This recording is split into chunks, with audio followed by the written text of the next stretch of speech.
Today I'm at Team Bath and I'm going to be explaining how to improve your freestyle kick. See, without a kick or an effective kick, your freestyle stroke will more or less just fall apart. It's not only crucial for the propulsion of your stroke, but also for the balance and rotation within the water. So here are my 4 ways to improve your freestyle kick.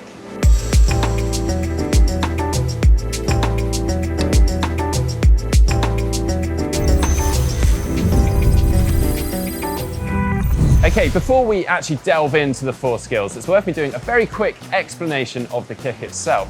See, as triathletes, we are looking to sort of save our legs for the bike and run sections of the race. I get that. So we're not necessarily looking for a super fast and furious leg kick, but we are looking to get an effective leg kick for minimum effort. And most importantly, we don't want that leg kick to be slowing us down.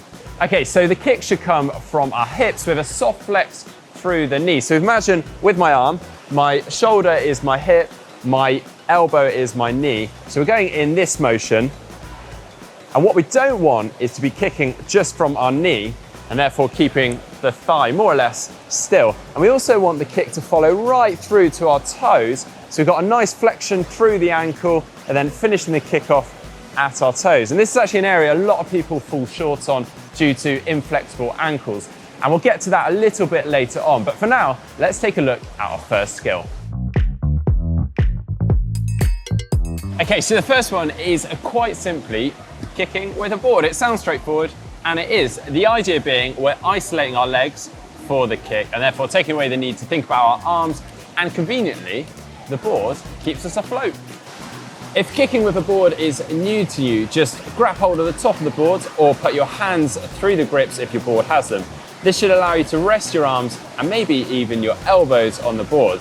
Now just relax your head, neck and shoulders and look straight ahead down the pool so that you can breathe whenever you like. It's also important I mention that kicking with a kickboard does slightly restrict our body movement. So I wouldn't advise solely relying on a kickboard, but it does offer a good break from staring at that black line on the bottom of the pool and also allows us to do some focused quality kick sessions. Now, if you're someone that struggles with ankle flexibility, you'll probably refer to yourself as a hopeless kicker. And it tends to be those that started out in running, ex-football players, ex-soccer players, and so on. And the really tough thing with kicking is that you're probably doing absolutely everything correctly, but your ankles just don't flex like everyone else's. Instead of them working like fins to offload the water and propel you forward, they're pretty much just working like brakes. In fact, if I really lock my ankles now whilst I'm kicking, I go backwards. But then when I relax my ankles now, boom, away I go. Okay, so let's work on that ankle flexibility, and that's where these short fins come in.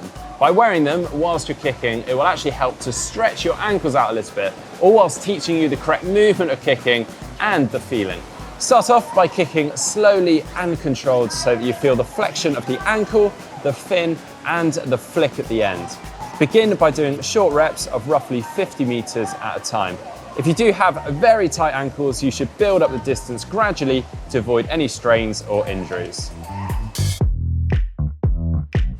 Another great way to improve your kick is with vertical kick. And again, it's really useful for those that have tight ankles. And as the name suggests, we're going to be kicking vertically in the water.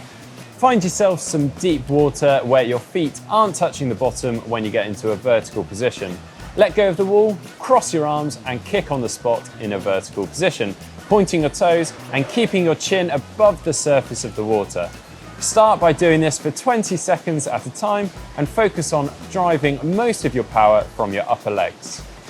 Yeah, it's pretty tough. But you can also have some fun with this one. You can try and get your shoulders out of the water for the whole duration. You can increase the duration, or you can even try and hold your arms out of the water for the whole time. But if you're not quite at that stage yet and you'd like to build into things gradually, you can, of course, start off by using some fins. This next one is sort of bringing it all together now. We're going to be kicking on our side, but without a kickboard. So start by pushing off the wall and rotate onto one side. Extend the bottom arm out as if you're about to start the catch of your stroke. Then rest the top arm on your leg. Now focus on a good controlled leg kick whilst rotated onto your side. You can do this for roughly 10 kicks or 4 to 5 seconds before rotating onto the other side. To do this, just continue the arm movement to finish the stroke whilst rotating your body, and stop when your arm is extended out in front. I would normally recommend doing this in 25 to 50 meter reps before swimming off and putting it all together in a full stroke.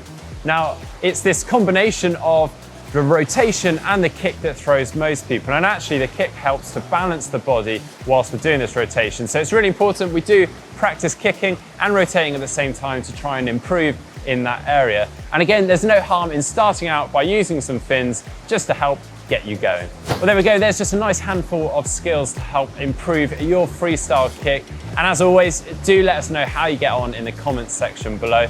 If you'd like to see more videos from GTN, just click on the globe and subscribe. And if you'd like to get hold of some of this GTN kit, you can head on over to our shop. If you'd like to see our top 5 essential swim skills to master video, just click down here. If you'd like to see 4 swim workouts for triathletes, just click down here.